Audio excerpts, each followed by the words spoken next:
I played a demo on PS5 of Atelier Yumia, and it was like 3 hours long, you know? It could have been longer had I done... There's like a 2 or 3 extra side quests, you know, that you can do. It's not an open world game, but it kind of plays like one. I mean, you can explore freely the entire huge area. The game is huge. 10 times bigger than Atelier Ryza. Well, first and foremost, you know, I was expecting the game to be dark, but it is a bit darker than the other ones, a bit more mature, as in it takes place in a world where alchemy caused this huge catastrophe in the world, and therefore alchemy and alchemists are seen as something bad. So it's like the witch inquisition, you know, it's kind of like that. But instead of having an inquisition hunting down alchemists, you know, we got everybody else just rejecting them. Obviously you play as Yumia, and you start in a pretty interesting beginning, you know, kind of like in the final dungeon or something with the entire party. That's the beginning of the game. I'm not spoiling anything. That's how the game fucking starts. You know, it just starts with your whole party and all the characters. You can see all the glorious fan service in there. Koei Tecmo did not disappoint with that, but there's some censorship. Since the Blue Reflection games, which is weird considering the Blue Reflection games have a crap ton of fan service, but they could have been even more. There could have been even more fan service in Blue Reflection, but the developers were like, oh, we need to start considering Western sensibilities and reduce the fan service, tone down it a bit. So that's what they did with Atelier Yumia. I mean, you still got these beautiful, overly sexualized girls, you know, but no upskirts. Well, actually, sometimes. While I was playing the demo, you know, in some moves Yumia was doing, you can see her panties, but in others you couldn't. And then there's this other girl, this redhead, this orange hair girl, you know, and she was... If you try to do an upskirt, she's wearing these grandma panties, you know. So it was like, really. So Atelier Yumia isn't exactly censored for Western audiences. It's self-censored. It's censored even in Japan. Make waifus great again. Well, the game's just, wow. The game still has a lot of fan service. You know, they just censored the minimum that could offend the fucking losers from the United States of fucking America. That's what Koei Tecmo did. So the visuals are fantastic. The game's a bit grim because you start in this. I mean, the first real when you go back in time, you don't time travel. I mean, you got your first dungeon, and then you that's like what happens later in the game, and then you go back to the beginning. Probably not explaining myself very well, but you know what I mean. You start the game and in this place that's ruined by alchemy. So there's this research team, and Yumia joins. Everybody looks down on her. There's some bizarre diversity in the team. There's a lot of black people in there for no reason. This is the first time I've seen so many black people in an Atelier game. So Koei Tecmo is fucking woke, confirmed.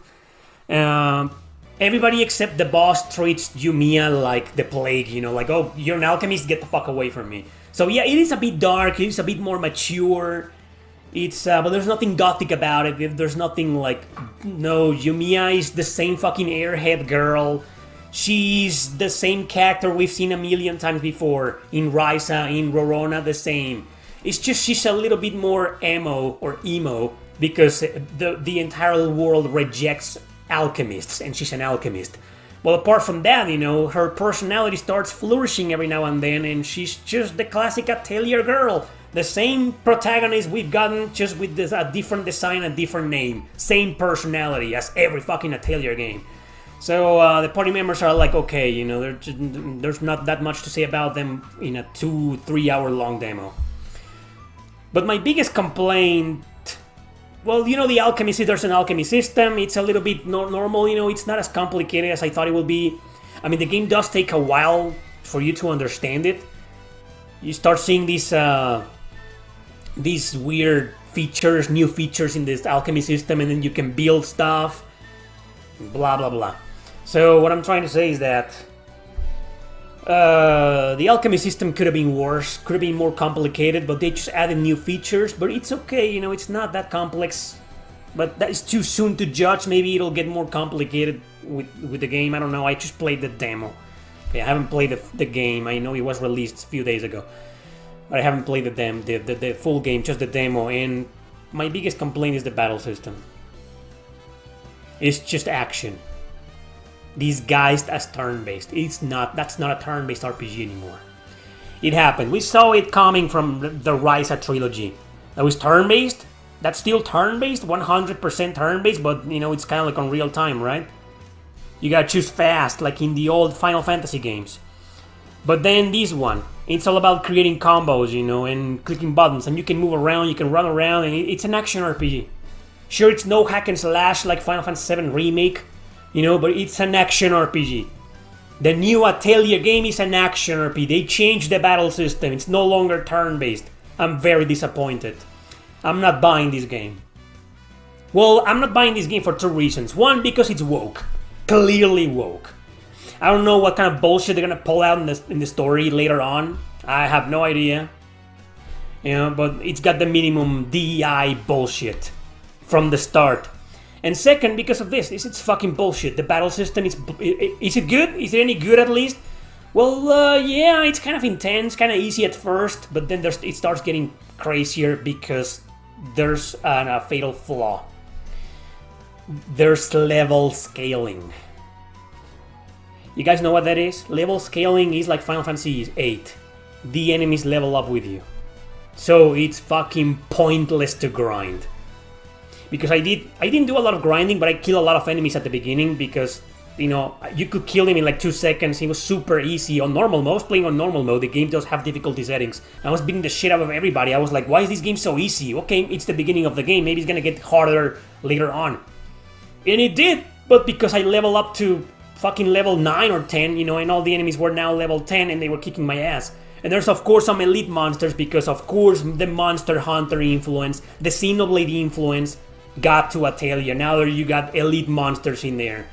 And they beat the shit out of you.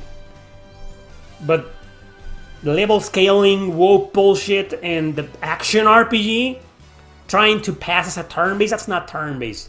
You can freely move around with your character, you know, and then change positions, evade, dodge.